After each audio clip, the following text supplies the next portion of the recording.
You're listening to an Airwave Media Podcast.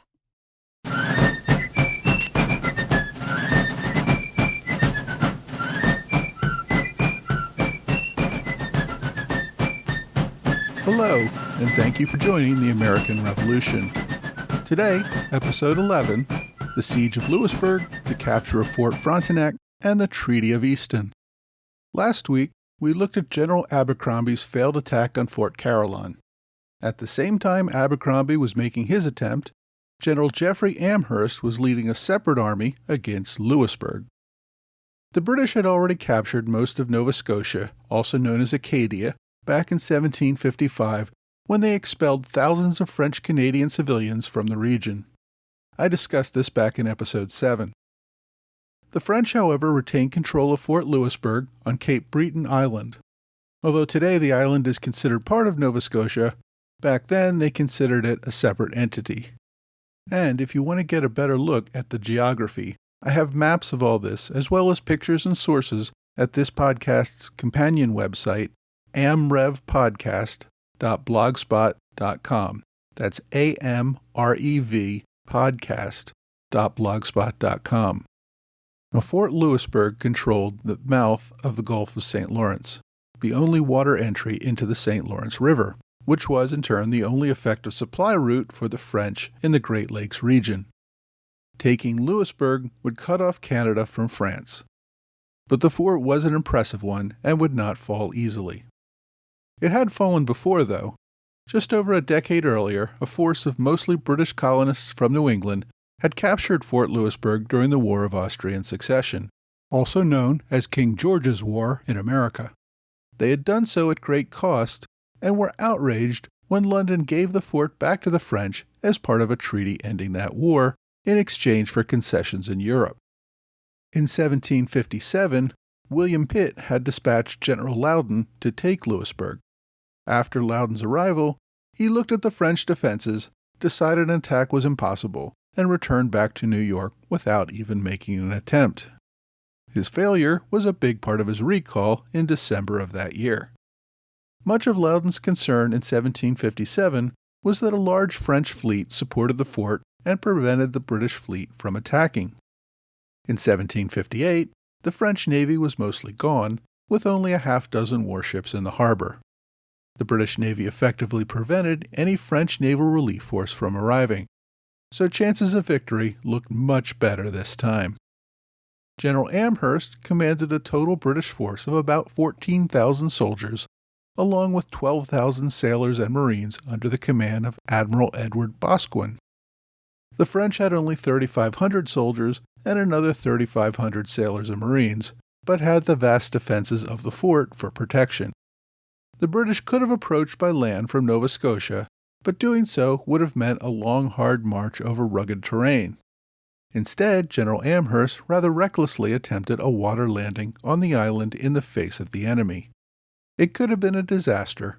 Colonel Wolfe, in charge of the landing, called it rash and ill-advised. In the 18th century, water landings in the face of the enemy were extremely difficult, as troops had to row slowly ashore and disembark and form lines all in the face of enemy fire. In this case, however, they got lucky, landing the troops with only about 100 casualties. But without naval support, the French defenders could make a siege painful for the attackers, but could not prevent an eventual loss if the British decided to launch a conventional siege. This involved entrenching artillery while slowly digging ever closer entrenchments until finally the walls of the fort would be demolished. Now, unlike Abercrombie at Caroline, Amherst sensibly elected to go with the conventional siege option. After the June 8th landing, the British began digging their first entrenchments for their cannon. Over the next few weeks, the British Navy worked to take out the few French warships in the harbor, as well as several island batteries. The British invaders took several hills near the fort, continually moving their entrenchments closer and closer, battering the walls of the fort, and slowly taking out most of the French defenses. By July 3rd, they were within 600 feet of the main walls and continued to bombard them. The French garrison continued to put up a defense, but outnumbered, they could not go on the offensive, and could only slow an inevitable loss unless by some miracle a French fleet could relieve them. That miracle did not come. By July 26, the British had destroyed or captured all of the French naval vessels supporting the fort. The Army and Navy were bombarding the city from all sides. British artillery took out the last French cannon, and British artillery breached the walls of the fort. With more than a third of its defenders dead or incapacitated, and having held out for nearly 2 months with no hope of relief, the French commander decided that he had conducted an honorable defense and reluctantly asked for terms of surrender. Despite the valiant defense, Amherst was in no mood to give generous terms. The memory of the Fort William Henry massacre was still too recent. The French defenders would become prisoners of war. All French civilians on the island would be deported back to France, over 8,000 men, women, and children. The French had no choice but to accept the terms.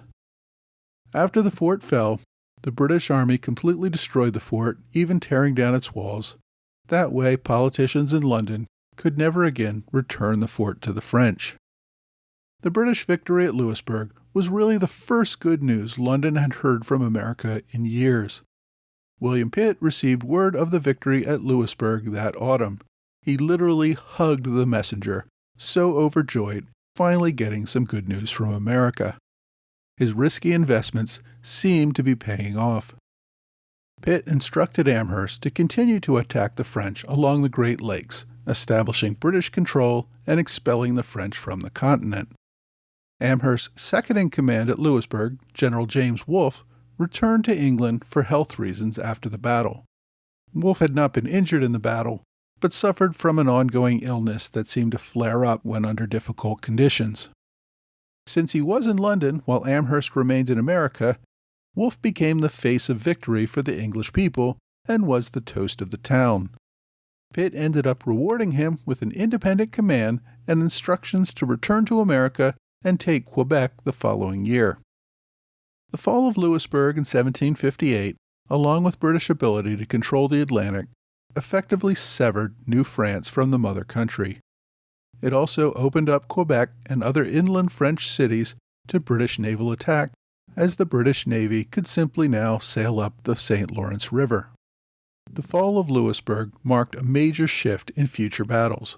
Without relief from France, New France would slowly suffocate under the pressure of British offensives. It was still too early to know this, but the British victory at Louisbourg would mark the beginning of the end for the French in Canada. But as the siege of Louisbourg was reaching its end, General Abercrombie was still licking his wounds from the disastrous attempt to take Fort Carillon back in New York. He probably had a good idea that his failure to take Carillon, combined with General Amherst's success in Louisbourg, would mean that he would be out of a job soon and sent home in disgrace that winter. And it was also likely that General Amherst would replace him as North American commander. This thought probably motivated General Abercrombie, who was normally slow and cautious, to try something a little more daring. Fort Frontenac was on the northern coast of Lake Ontario. It was not a primary target for Pitt, Abercrombie, or much of anyone else in the senior leadership. It was not listed as a major objective at the beginning of the season. The fact that it became a target of assault at all was probably due to the obsession of one man, Lieutenant Colonel John Bradstreet. Now, we last met John Bradstreet last week when he took command of the battlefield after General Howe fell mortally wounded in the first offensive against Fort Carillon. The son of a British officer and an Acadian mother, Bradstreet had been a career officer with notable service in King George's War during the 1740s. General Shirley, who had worked with Bradstreet earlier in the war, made Bradstreet his adjutant general. Despite the close association with the hated Shirley, Loudon retained Bradstreet as a highly competent officer and promoted him to lieutenant colonel in 1757. Bradstreet had convinced Loudon to let him lead an attack against Fort Frontenac, but before that attack could get underway, Loudon was recalled to England, and Pitt's new plan of attack, which did not include Frontenac, superseded all prior plans. After the defeat at Fort Carillon, Bradstreet saw an opportunity to revive his plan to attack Frontenac. he convinced General Abercrombie to detach 5,600 men under the command of Brigadier General John Stanwix, and with Bradstreet in second in command, to distress the enemy on Lake Ontario and, if practicable, attack Fort Frontenac. Although Abercrombie was not known for using his own initiative to start new offensives, he really had little to lose at this point since he was likely facing recall anyway. The leadership kept the mission against Frontenac a secret. They maintained a cover story that the detachment was planning to rebuild Fort Bull, which you may recall General Webb had burned in a panic back in 1756. This would provide a defensive point against French attack and would reinstate needed trading posts for the Iroquois. In fact, Bradstreet planned to take his troops from there up to Lake Ontario along with several cannon, and from there the force would cross the lake in small boats and conduct the surprise raid on Frontenac.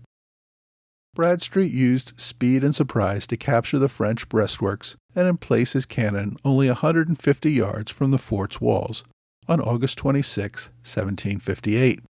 The French commander almost immediately called for surrender, even though it meant he and his men would be taken as prisoners of war and shipped back to Albany. The fort had only 110 soldiers to defend it, not even enough to man all the cannon in the fort. The bulk of the fort garrison had been detached to participate in the successful defense of Fort Carillon and had not yet returned. So the 2,200 British soldiers surrounding the fort meant certain defeat. Fort Frontenac had been a major storage depot for the French. In addition to the fort's 60 cannon, the British took control of more food and supplies than they could possibly carry. Bradstreet's orders were to destroy the fort, not hold it. The French still controlled Lake Ontario, and a counterattack was a real possibility. So the British loaded as many arms and supplies as they could carry in their ships, as well as the captured French ships. Initially, the British had taken the small French garrison as prisoners of war. But they were so overloaded with supplies that Bradstreet decided to free the French prisoners and allow them to leave on the promise that an equal number of English prisoners would be released soon in exchange. Fearing a counterattack, Bradstreet burned the fort along with the supplies he could not carry. This would further reduce the already depleted French supplies for the year. On August 28th, only 2 days after arriving, the British slipped back across the lake to rejoin their main force. Now, upon his return, Bradstreet asked to make a similar raid against Fort Niagara. But for now, Abercrombie had had enough initiative and refused to authorize a second raid. With his plans to engage in further raids now put on hold, Bradstreet wrote a self-promoting pamphlet to be published anonymously back in England. It criticized Abercrombie's timidity in taking the initiative to control the Great Lakes and promoted Bradstreet's own valiant efforts. Bradstreet received a promotion to full colonel, but his superiors in America were not happy with his criticism of his superiors and his self-promotion. He ended up as assistant quartermaster general in Albany, a financially lucrative position, but not one that would lead to further glory and promotion. As I mentioned, the fall of Louisbourg cut off France from its forces in New France, in other words Canada, preventing them from providing more supplies or reinforcements. This gave the advantage going forward to the British. The destruction of Fort Frontenac sped up that advantage. By destroying most of the New France's supplies there, the French were unable to supply or provide other support for many of the other frontline forts. The French also lost arms, ammunition, and supplies that they planned to provide to their Indian allies in the Ohio Valley. The loss of these supplies would help tip the balance in future negotiations and fighting. So the British had now cut off the French in Canada from their supply lines in Europe. They had destroyed much of the French supplies in the raid on Frontenac, and the British also had more than double the number of soldiers in the field. If the French had any chance of preventing defeat, it would require the full efforts of their Indian allies. French General Montcalm, as I've said before, did not like using Indians, and the massacres at Fort Oswego and Fort William Henry only reinforced this opinion. The Fort William Henry incident had created a real divide so that most tribes in Canada were now sitting out the war. And even if they wanted to come back, most of those tribes were still being ravaged by smallpox epidemics brought back through the prisoners captured at Fort William Henry. In the Ohio Valley, though, local tribes were still putting up a pretty successful campaign against the British and its colonies. The local tribes, particularly the Delaware, were still upset with prior British colonial land grabs and the fact that the Iroquois had ratified those land grabs after being paid off, leaving the Delaware to suffer. The Delaware did not want the Iroquois to negotiate for them. The British Indian agent, Sir William Johnson, who had been Britain's Indian agent since the beginning of the war, was a big advocate of Iroquois control.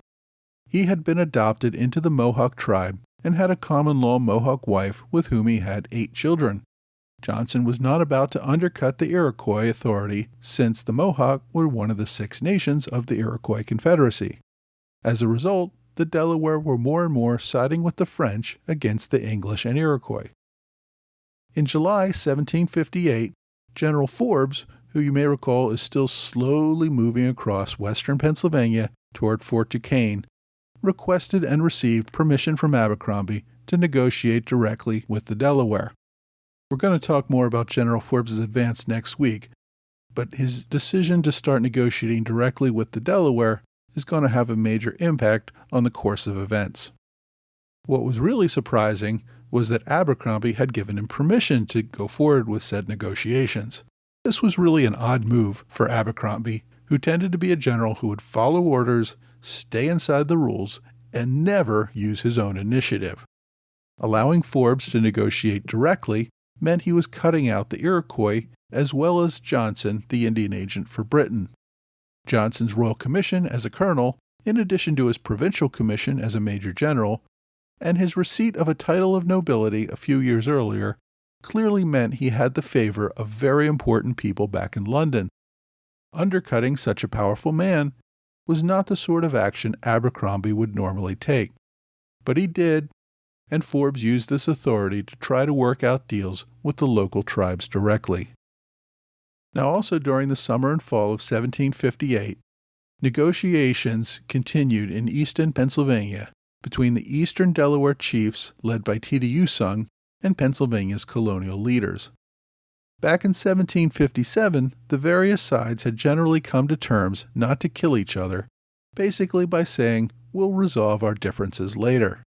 Well, now that it was 1758, Easton was pointing out that it was later now and they'd still not resolved their differences.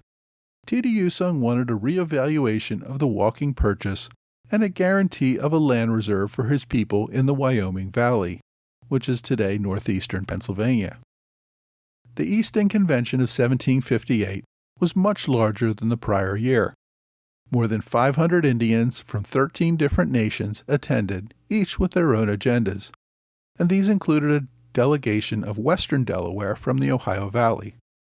Like Easton, most wanted guarantees that their land would not be overrun with British settlers, and their support was critical if the British ever wanted to take Fort Duquesne. The Iroquois also sent representatives trying to reassert control over the Delaware and making clear that they could not cut independent deals with the British or their colonists. Pennsylvania leaders and British agents present would love to have simply worked out a deal with the compliant Iroquois, but they knew that if the Delaware and other local tribes did not find the deal acceptable, they would simply remain pro-French in the ongoing war, despite what the Iroquois told them to do. By October 1758, the various groups had worked out a resolution. The major concession of the treaty was to cede back all English claims to land west of the Allegheny Mountains. Although the Iroquois would retain control of the lands, the English were permitted to negotiate directly with local tribes to resolve local issues. In other words, the Iroquois would not be permitted to undercut the Delaware in the Ohio Valley and sell out their land from under them. That was good enough to bring the western Delaware back onto the side of the British.